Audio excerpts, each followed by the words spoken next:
Atletik Bilbao'ya ilk məğlubiyyətini yaşayan Qarabağ Bakıda Chelsea ilə nə edəcək? Nəzərə alaq ki, Chelsea bura qədərki rəqiblərimizin arasında ən formada olanıdır. Siz kanalımıza abunə olun, biz isə Chelsea-nin detallı analizini keçək.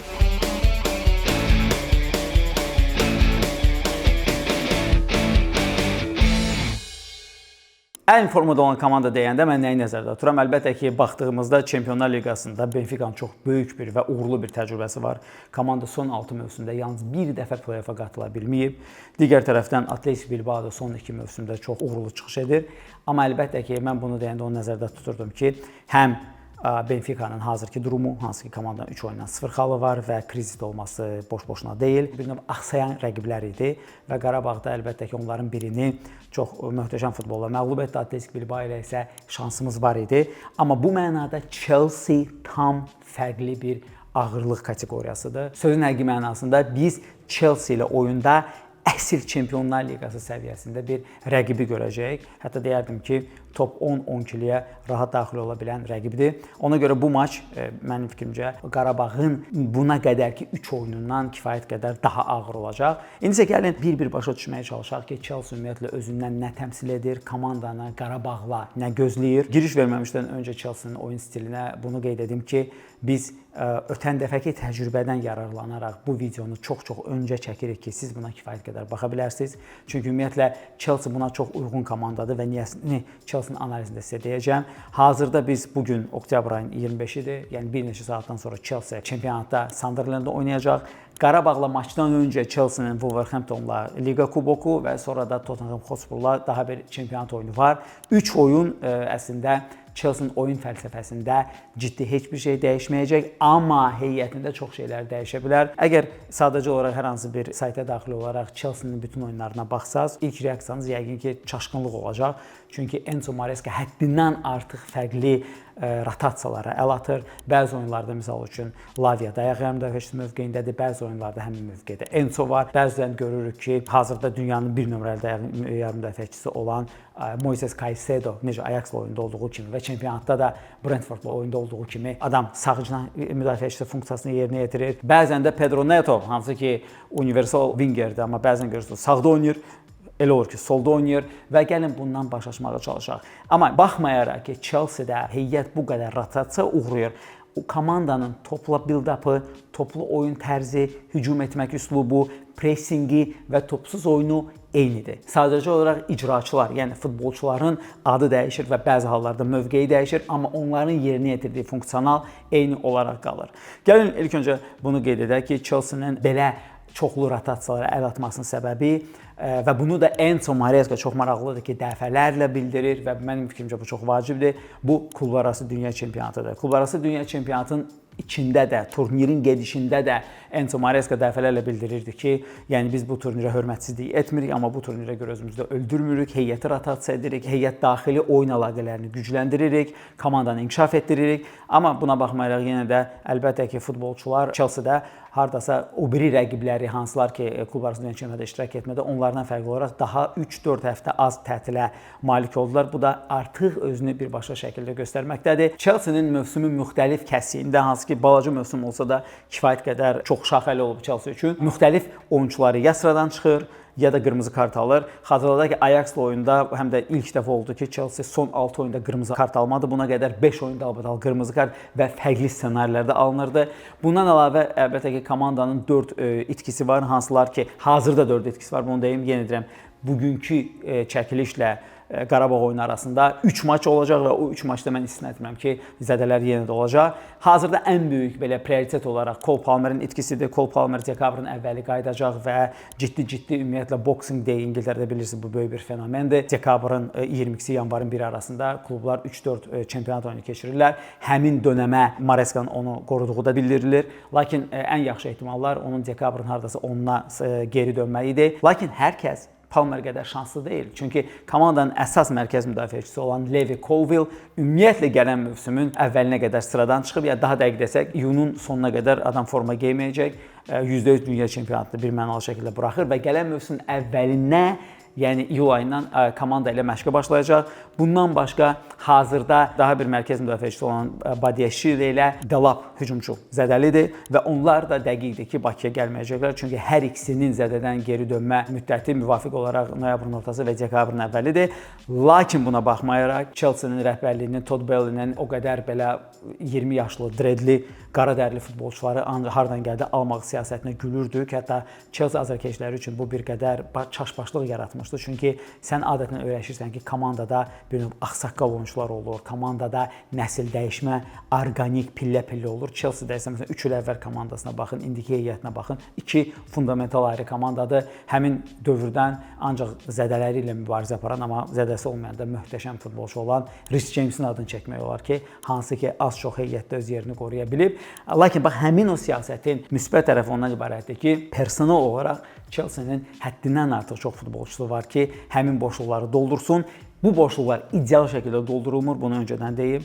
Komandada hələ də ciddi boşluqlar var, amma yenə də Qarabağlı oyunda məncə bunların heç biri əgər yeni zədələr əlavə olmasa fatal olmayacaq. Gəlin indi Chelsea-nin build-up'ına keçək və başa düşməyə çalışaq ki, Enzo Maresca mən deyəndə ki, adamın təməl prinsipləri eynidir, nəyi nəzərdə tuturdum. Chelsea-nin build-up'ı hardasa belə görünür. Komandanın klassik build-up'ı Enzo Maresca'nın rəhbərliyi altında 3-2-5, bəzi hallarda rəqib öz qapısına avtobus parkovka edəndə 3-1-6-ya keçir və bəzi hallarda isə çox universal şəkildə 3-2-5, 3-1-6-ya keçir və biz bunun nümunələrini görəcəyik. Amma uzun sözün qısası, əgər başa düşmək istəyiriksə, burada build-up necə baş verir? Gəlin baxın, buna baxaq. Deməli, burada əlbəttə ki, 2 mərkəz müdafiəçisi build-up'ın birinci fazasında iştirak edir. Hər ikisinin ayağı yaxşıdır pasla. Düzdür, baxır hansı oyuncudan söhbət gedir. Hazırda Chelsea-nin ən böyük uğurundan biri ondan ibarətdir ki, Wesley Fofana sağ ayaq mərkəz müdafiəçisi sıraya dönüb və Wesley Fofana çox elitar bir ayağı ilə topu qabağa aparan bir futbolçudur. Onun yanında sol cinahda oynaya biləcək oyuncular bir neçədir. Onlardan misal üçün bəzən Trevor Chalobah bu funksiyonun öhdəsindən gəlir, bəzən Adoro Bioy oynayır bu mövqedə və problem olanda gənc Achimpong burada oynayır və biz göstərəcəyik ki, Achimpong burada oynayanda o münbit şərait yaradır ki, onu pressinglə təzyiq altına salsınlar.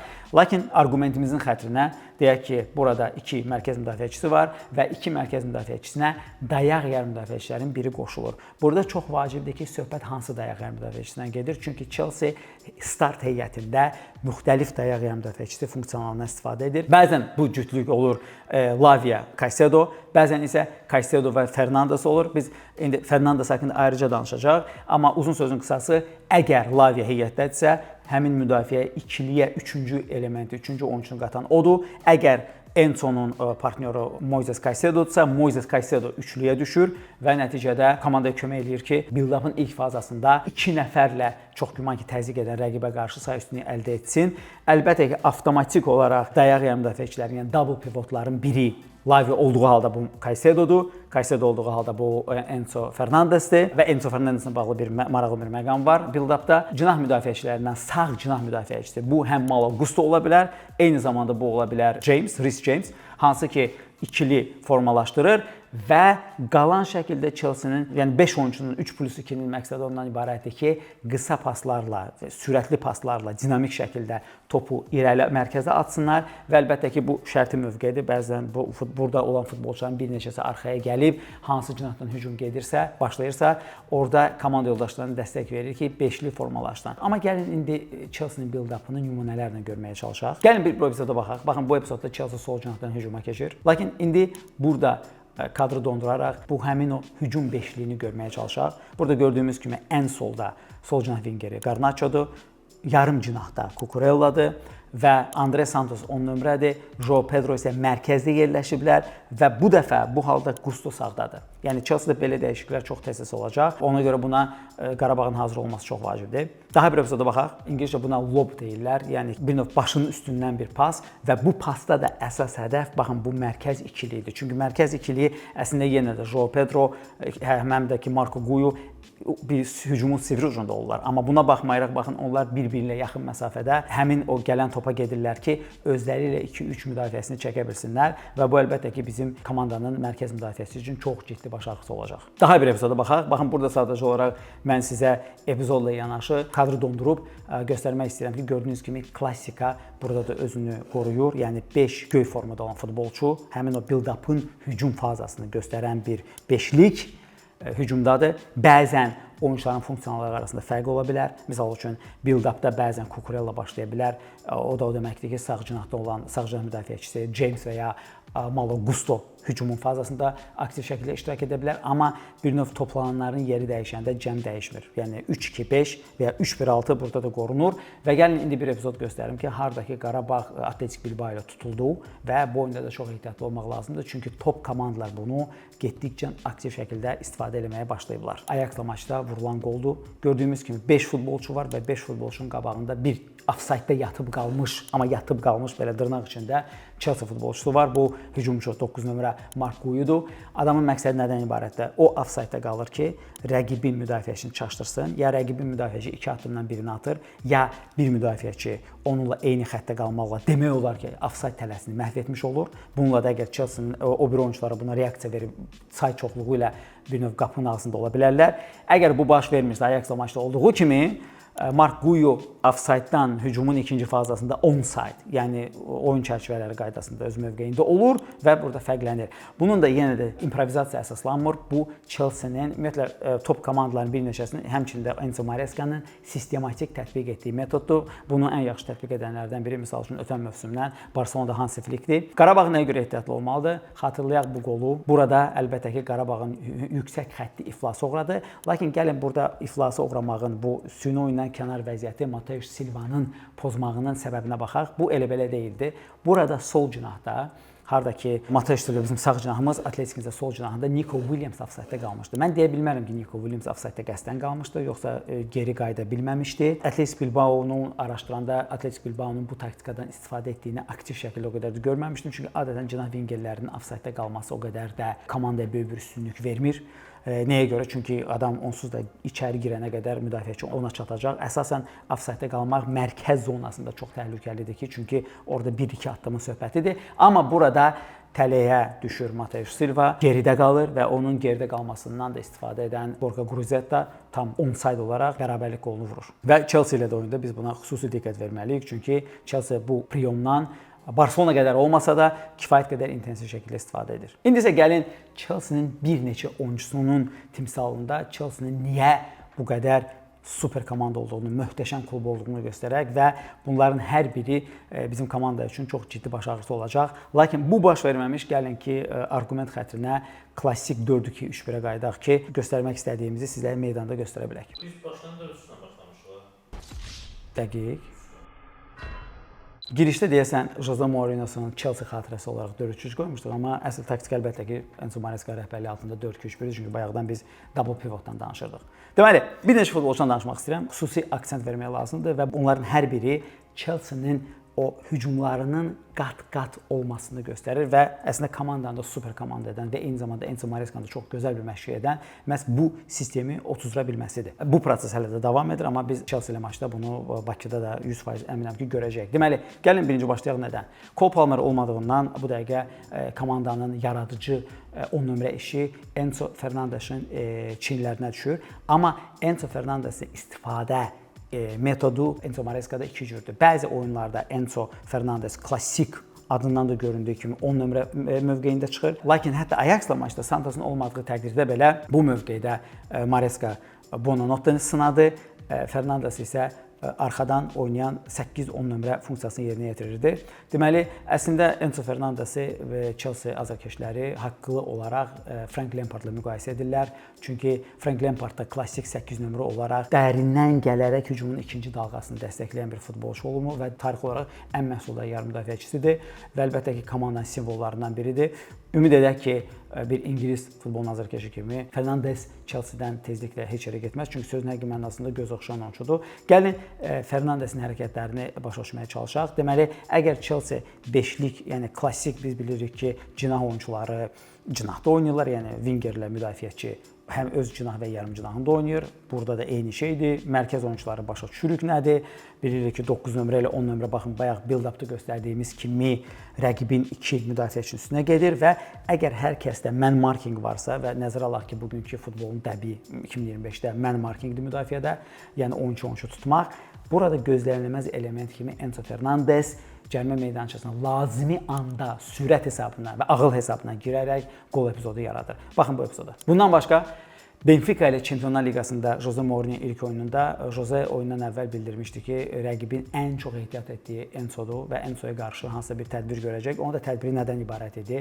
Biz Benfica ilə oynadığımıza görə Benfica heyəti əminəm ki, bizə də məlumdur. Komandanın 20 nömrəli futbolçusu olan, dayaq yarım müdafiəçisi olan Riosu Jose birə-bir Enzoya qarşı personal pressingə qoymuşdu. Çünki başqa oyunçular artıq personal pressingdə, yəni man markingdə, adama adam tutmaqda məşğul idilər və buna görə də baxın, ideya ondan ibarət idi ki, Enzo hara gedirsə, Rios onu izləyir və bu vəzifənin öhdəsindən Rios gələ bilmir. Gəlin əvvəlcə birinci hücuma baxaq. Baxın, burada sadəcə olaraq Rios öz oyunçusunu, Enzonu buraxır və Enzo sadəcə burada ignore olunur öz komanda yoldaşı tərəfindən. Lakin indi qol epizoduna baxın. Burada bir kadrda çox vacib andır ki, burada Rios əl hərəkəti eləyir Əmir Dedişə. Dediş isə sağ cinah müdafiəçisidir. O Dedişə nə demək istəyir? Çünki biz burada ekranda görmürük, bu kadrdan kənardadır. Lakin Chelsea-nin əlbəttə ki, bir cinahdan hücum olanda bəsit oyun instruksiyası Mareskada ondan ibarətdir ki, o bir cinahda oyunçu rəqibi stretching, yəni mümkün qədər aralamaq üçün o bir cinahın ən cinahında yer almalıdır ki, rəqib müdafiəçi ona məsuliyyət daşısın, ona başı qarışsın və burada baxın, Rios bir tərəfdən cərimə meydançasına girən Enzonu tutur və eyni zamanda Amir Dediş də öz oyunçusu olan Garnachonu buraxaraq Enzoya fokus olur. Ona görə də günün sonunda bu qol baş verir və ironiya ondan ibarətdir ki, Rios öz qapısına qol vurur. Əlbəttə ki, Jose Mourinho-luq eləyərək heç vaxt bu gedişinə görə məsuliyyət özlərini götürmədi. Ondan sonra bildirdi ki, bəs Rios öz funksionallığını bir qədər çaşbaş saldı. Çünki mənə qədər belə şeylər işlənilməyib, amma top səviyyədə belə şeylər işləməlidir. Günün sonunda yəni Jose Mourinho gedişi, yəni Enzonu neytrallaşdırmaq cəhdi avtoqolla nəticələnir və həmin oyunun nə qədər ağır keçdiyini nəzərə alsaq, bu qol maçın yeganə qolu olur. Yəni buradan Fenerbahçe azarkeşləri yəqin ki, üzlərində təbəssüm və Jose Mourinhoya salam göndərirlər. Və digər tərəfdən ümumiyyətlə Chelsea-nin hücumunun mükəmməlliyinə baxın. Nəyə görə komanda hücum futbolunu, build-up'ını ideal şəkildə edəndə çox mükəmməl görünür. Baxın, buradan bütün hücum və Enzonun hərəkətini izləyin. Enzo çox rahat şəkildə bu hücumu bitirir. İndi keçək komandanın ən təhlükəli futbolçusuna, mənim fikrimcə Qarabağa qorxulu bir 90 dəqiqə yaşada biləcək bir futbolçusuna, əgər əlbəttə forma geyinsə, bu da sol cinah müdafiəçisi, əslində isə sol cinah wingeri, əslində isə ikinci hücumçu olan Cucurelladır. Bir arada Cucurella xatırlayırsınızsa Chelsea-nin uğursuz transferlərinin ən belə gözündə, ən belə fövqündə idi. Amma Cucurella son 2 mövsümdə, ümumiyyətlə Pochettino dövründən bu başladı, nə qədər universal və nə qədər faydalı futbolçu olduğunu və Brightonun mükəmməl seleksiya sisteminin onun boş-boşuna seçmədiyini göstərib. Cucurella'nın əlbəttə ki, ən böyük komandaya qatqısı onun hücuma verdiyi gücdür. Nəzərə alsaq ki, Chelsea həm Qarabağla oyunda əminəm ki, hücum futbolu oynayacaq, yəni dominə edəcək. Ümumiyyətlə və oyunlarının 80%-də komanda dominə etdiyindən ideya bundan ibarətdir ki, Cucurella'nın hücuma etdiyi qatqı müdafiəyə çatmadığı və orada buraxdığı boşluqları qat-qat üstələyir və hələ ki bu aksiom özünü doğruldur. Ən böyük nümunələrindən biri əlbəttə ki, Liverpool maçdan bir neçə fraqment sizə göstərmək istəyirəm. Çünki Liverpool maçı bunun bariz nümunəsi idi ki, Cucurella təhlükəli oponenti, amma formada olmayan oponenti olan Muhammed Salahı necə neytrallaşdırıb, necə onun başını çaşdırıb və necə Muhammed Salahın geriyə dönməməyini bilərəklikdən hərəkət edərək Chelsea üçün qol epizodu yaradıb və ümumiyyətlə Chelsea-nin ən təhlükəli silahlarından birinə çevrilmişdi. Baxın əvvəlcə bu epizoda Salah ilk başda Cucurella'nın dalınca düşür, amma bilirik ki, Salah nizam-intizamlı deyil, müdafiə işləmək planında. Ona görə də hücumun ikinci fazasında Salah bir növ Cucurella'nın başını buraxır və nəticədə Liverpoolun sağ cinahında, Chelsea-nin sol cinahında 3-2 epizod yaranır və bu Qarabağ üçün də yaxşı siqnaldır ki, Leandro Andrade hansı ki adətən meydanın ümumi istilik xəritəsinə baxsaq bu hissəsində işləyir. sağ cinah vinger olacaq Andrade'nin və Qurban Qurbanova ilk öncə Kukurella ilə bağlı qərar qəbul etməsi vacibdir. Çünki əgər bu cinahdan çox açılarsa Andrade və geri qayıtmağa macal tapmazsa, sayazlığında tutulmaq ehtimalımız çox deyil, 100% olacaq. Çünki bu Chelsea-nin ən standart silahlarından biridir. Gəlin daha bir epizoda baxaq. Burada biz belə bir ifadə var ingiliscə, taktiki termindir, third man run, yəni üçüncü adamın qaçışı. Deməli, iki futbolçu bir-biri ilə pas məkanındadılar. Lakin əlbəttə ki, rəqib onu çox yaxşı şəkildə görə bilir. Ona görə də bunun qarşısını almaq üçün üçüncü adam qaça-qaça topa çıxır və bu da əlbəttə ki, rəqib üçün həmişə xaos yaradır. Çünki ümumi plan ondan ibarətdir ki, zaten artıq man marking və personal pressing öz yerindədir. Üçüncü adamsa o xətlər arasından yararaq, xətlər arasından içəri girərək təhlükəli epizod, belə deyək, təhlükəli yox, gol epizodu yaradır. Baxın, burada Kukurella'nın etdiyi kimi. Burada ekrana dondursaq, görürük ki, 38 nömrəli futbolçu Chelsea-nin 9 nömrəsi Guyu Virgil van Dijk tərəfindən tutulub. Szoboszlai isə ilə Curtis isə 2-2 qalıb Gittins və Enzo ilə. Yəni bir tərəfdən hər şey qaydasındadır. Andy Robertson isə o biri tərəfdə Estebanı itirib. Baxın, bu da çox vacib bir məqamdır, çünki bu qola gətirəcək. Və Gravenberch isə Kukurella'nı tutur, amma Kukurella'nın cəld hərəkəti və bu Chelsea-nin ev tapşırıqlarından biridir. Nəticədə Gravenberch onun dalınca çatmır, hardasa 1 saniyə itirir və 1 saniyə kifayət edir ki, Kukurella o pas kanalına girərək gol pası atsın və əlbəttə ki, burada qolun vurulmasının səbəbkarlarından biri Andy Robertsondur. Ümumiyyətlə, yəqin ki, bilirsiniz də bu məşhur mem olub. Virgil van Dijk'in Chelsea birinci qolunu vurarkən arxasını ekrana verib göstərməyi, yəni bir də qeyri futbolçu pozasında olması, amma eyni sözləri Andy Robertson-da, məsələn, bu epizodu gördüyümüz kimi deyə bilərik. Robertson meydana sonradan girib, oyun içində istirahət edirdi, epizod içində nə edirdi və nəticədə bu oyunla bitdi ki, o biri cinahdan Esteva pası qapada bildi. Bu, Chelsea-nin dəfələrlə istifadə etdiyi metoddur. Bunu ən çox da ki, sol cinahdan edirlər. Çünki oradan daim o pas kanalına açıla bilən Kukurella var. Digər tərəfdən isə baxın bu screenshotda, burada da görürük ki, yenə də Kukurella gəlir, say üstünlüyü yaratmaqda komandaya kömək edir. Bunun üçün də çox vacibdir ki, Leandro Andrade və ümid edirəm ki, bu dəfə sağ cinah vingeri Camilo Duran olmayacaq, çünki bu onun işi deyil. Sağ cinah vingerinin çiyinlərinə düşən ən böyük funksiyonlarından biri məhz öz cinahında olan futbolçunu back and forth, yəni qabağa və dala track etməyidir. Çox vacibdir bu. Chelsea ilə oyunda bu ölüm-dirim sualıdır. İkinci tərəfdən əlbəttə ki, Kukurella təkcə sol cinahda işləmir. Adamın universallıqlarından biri ondan ibarətdir ki, təkcə cinah deyil, sağ cinahda da işləyir. Baxın iki epizoda. Mən sadəcə olaraq sizə bunun təsadüf olmadığını göstərmək üçün iki epizoda bu kifayətlənməliyəm. Baxın birinci epizodda gördüyümüz kimi Kukurella sağ yarım cinahdan açılır və təhlükəli epizod əldə edir. Və bu epizodda da analoji ssenari təkrar olunur. Biz Chelsea-nin çatışmazlıqlarından danışanda həmin o Kukurella'nın çox yuxarıda oynamağının necə cəzalana biləcəyini vurğulayacaq. Amma hələlik onu qeyd edək ki, Qarabağ üçün ən fundamental döyüş alanlarından biri məhz bizim özümüzün sağ, rəqibin isə sol cinahı olacaq. Gəlin indi Chelsea-nin bu mövsümdən daha sistematik şəkildə tətbiq etdiyi və əgər biz sırf dayaq yarımdəfəçisi klassik anlamında nəzərdə tuturuqsa, hazırda dünyanın bəlkə son bir mövsüm və 2-3 ayda dünyanın bir nömrəli dayaq yarımdəfəçisi olan Moises Caicedo'dan danışaq. Birinci olaraq gəlin onu qeyd edək ki, hər mövsümdə bildiyiniz kimi dünya futbolunda müəyyən bir trend olur. Nəzərə alsaq ki, bütün güclü məşqçilər İngiltərə Premyer Liqasında işləyir və Premyer Liqanın başqa liqalardan özəlliyi, fərqi pulundan başqa ondadır ki, burada müxtəlif ideyalar sınanır. Yəni məsələn, Andoni Iraola'nın Bournemouth bir cür oynayır, Pep Guardiola bir cür oynayır, Liverpool, Klopp'un və ya Slot'un vaxtında bir cür oynayır, Amorim ümumiyyətlə başqa bir fəlsəfə adamıdır. Yəni və bütün bu fəlsəfələr hamısı bir növ bir qazanda qaynayır və bu mövsüm Premyer Liqada hələ ki bu çox intensiv şəkildə görünür. Görülən trendlərdən biri ondan ibarətdir ki, dayaq yarımdəfəçiləri hücum fazasında ikinci və ya hətta biz deyərik ki, üçüncü hücum dalğasında çox aktiv şəkildə istifadə olunur. Xatırladaq ki, ötən mövsümdə ilk 50-likdə qol və qol paslarına görə heç bir dayaq yarımdəfəçisi yox idi.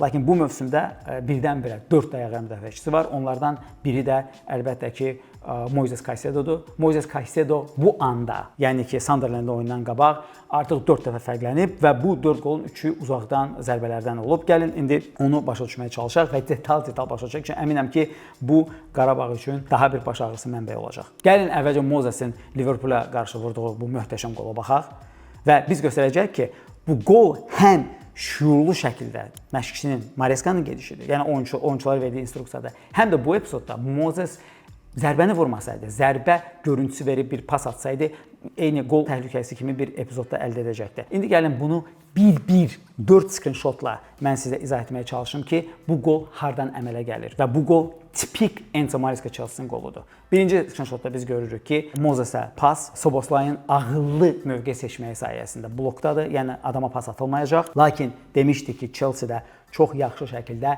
third man run var. Yəni hansısa bir oyunçu özünü pasa təklif eləyir və sonra əsas ana pas kanalına. Yəni burada əsas niyyət zaten Caicedo'ya top atmaqdır. Amma Caicedo'ya top atmaq üçün boşda qalan bir oyunçu özünü təklif eləyir.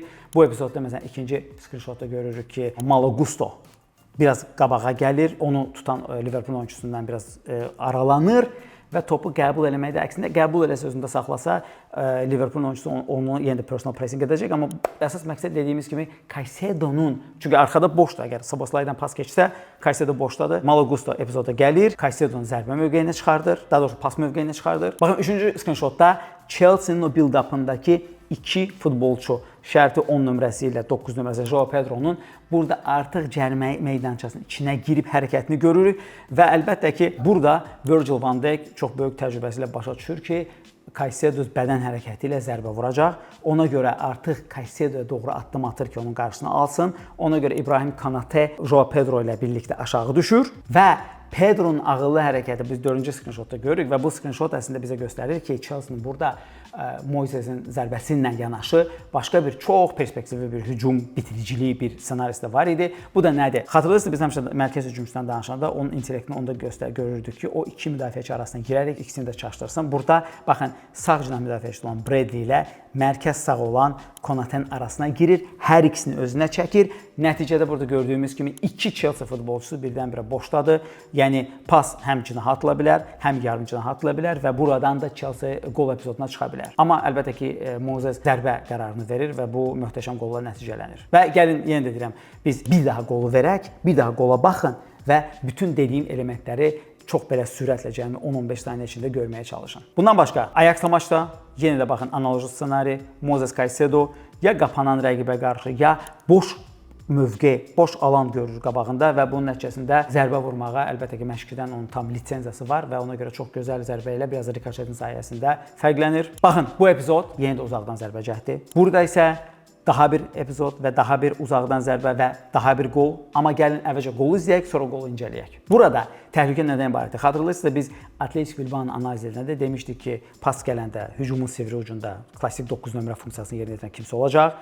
Arxadan Sanset gəlir, hansı ki biz uğurlu şəkildə Sanset adlandırırdıq və salam.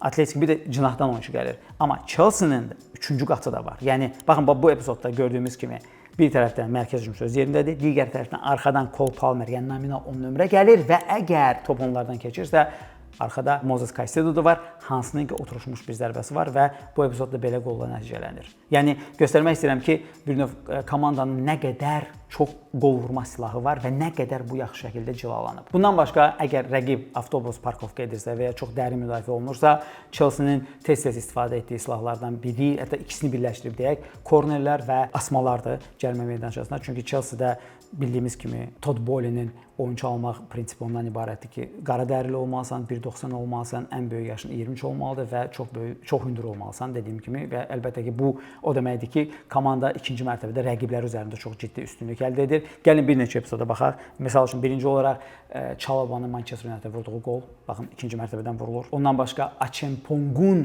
yəni Acheampong mərkəz müdafiəçisidir və 6-cı mərkəz müdafiəçisidir. Bu arada komanda hamısı sıradan çıxıb deyənə Acheampong məcburda oynasın. Məcburda seve-seve oynayır əlbəttə. Maresca məcburda oynatsın. Amma Acheampong baxın hücuma qoşulur, ilk cəhdə uğur salınır Nottingham Forest-ə qarşı.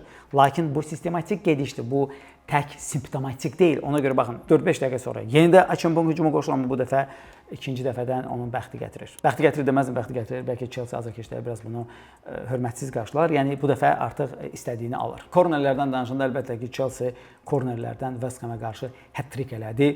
Gəlin əvvəlcə sadəcə olaraq o kornerlərin vurulma dinamikasına baxaq. Yəni komanda həmin maçı 1-0 geridə olsa da 5-1 hesabı ilə qazandı və 3 qol kornerdən gəldi. Bu əslində absurd statistikadır, amma Chelsea bu işləri çox yaxşı bacarır və Qarabağa qarşı da çox bizim ehtiyatlı olmalı olduğumuz bir oyun elementidir. Təkcə kornerlər demirəm, həm uzun toplar, həm də ki asmalar. İndi isə gəlin Chelsea-nin zəifliklərinə keçək. Chelsea harada boşluğu verir. Chelsea harada Qarabağ sancmağa çalışa bilər. Bu bir neçə epizoddur. Birinci ondan ibarətdir ki, Maresca bəzi oyunları həddindən artıq riskli ssenariya salır. Məcburən ki, komanda hücumda çoxlu xeyir götürə bilsin və o 3-2-5 təməl prinsipinə riayət edərək qol epizodları yarada bilsin. Amma bunun əks tərəfi ondan ibarətdir ki, rəqib bəzən Chelsea-nin elə bir müdafiə fazasında rəqiblə Chelsea-nin müdafiəçiləri, yəni müdafiə olunan futbolçuların sayı eyni olur. Bu əlbəttə ki, bildiyimiz kimi istənilən komandaya qarşı ən böyük tabulardan biridir. Yəni bəsit futbol qaydası ondan ibarətdir ki, sən həmişə rəqibdən bir oyunçu çox olmalıdır. Çünki orada bir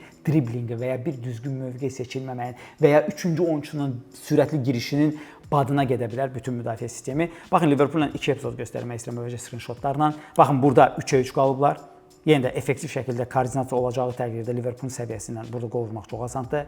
Və ya bu epizodda isə gördüyümüz kimi yenə də Chelsea demək olmaz ki, sürətli əks hücum buraxır. Sadəcə Liverpool orta pasla meydanın mərkəzini keçir və 4-4 epizod yaradır. Yenə də bu epizoddan heç də yarada bilmir, amma yəni belə epizodlar komandanın qapısında çox tez-tez, müntəzəm şəkildə baş verir və Qarabağda da əlbəttə ki, Zubirlə Andrada var, hansılar ki və Kadi əgər 10 nömrə mövqeyində oynayarsa, onların kifayət qədər yaxşı texnikası var ki, bu epizodlardan ciddi təhlükə yarada bilsinlər. Gəlin eyni analogiyanı Nottingham Forest-la da oyunda göstərək. Deməli, Nottingham Forest-la oyunda Nottingham bir qədər xaotik hücum edirdi, amma sonra meydana Chelsea-yə intiqam yaşatmaq istəyən, keçmiş yetirməsi olan Callum Hudson-Odoi meydana girir, 7 nömrə futbolçu və Odoi meydana girdikdə baxın gördüyünüz ki, burada da əvvəlcə topla odur, lakin 3-2 yaranır və 3-3 yaranır.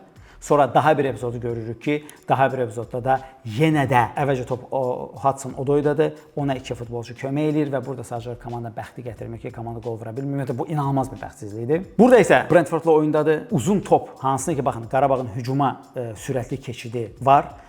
Amma burada çox vacibdir ki, Şadəy səviyyəsində Nəriman olsun. Yəni, xüsusilə adamın topa ilk kontrolü çox effektiv olmalıdır. Yəni, burada mən təxmin edirəm ki, komandamızın əsas silahı Zubirlə Nəriman olacaq. Nəzərə alsaq ki, o biri cinahı Qurban Qurbanov Kukurella'ya görə oynayacağı təqdirdə Andradanı adaptasiya eləməlidir, onu nizamlamalıdır orada və sürətdə topun kontrolü çox vacibdir ki, belə bir təhlükəli epizod yarada bilsin. Digər epizodu isə baxın, bu dəfə Şadəy artıq Chelsea-ni bağışlanmır. Yenə də analoji epizoddur. Chelsea-nin hücum fazasında olduğu halda top itirir. Uzun topla rəqib Chelsea-nin say bərabərliyində və ya say azlığında deməz, amma say bərabərliyində tutur. O biri tərəfdən Chelsea-nin müdafiə xətti bildiyimiz kimi əsas müdafiəçisi olan Colwill zədəlidir. Əsas oyunçu əlbəttə ki, sağ mərkəz olan Fofanadır. Ondan başqa Adorobioyu var.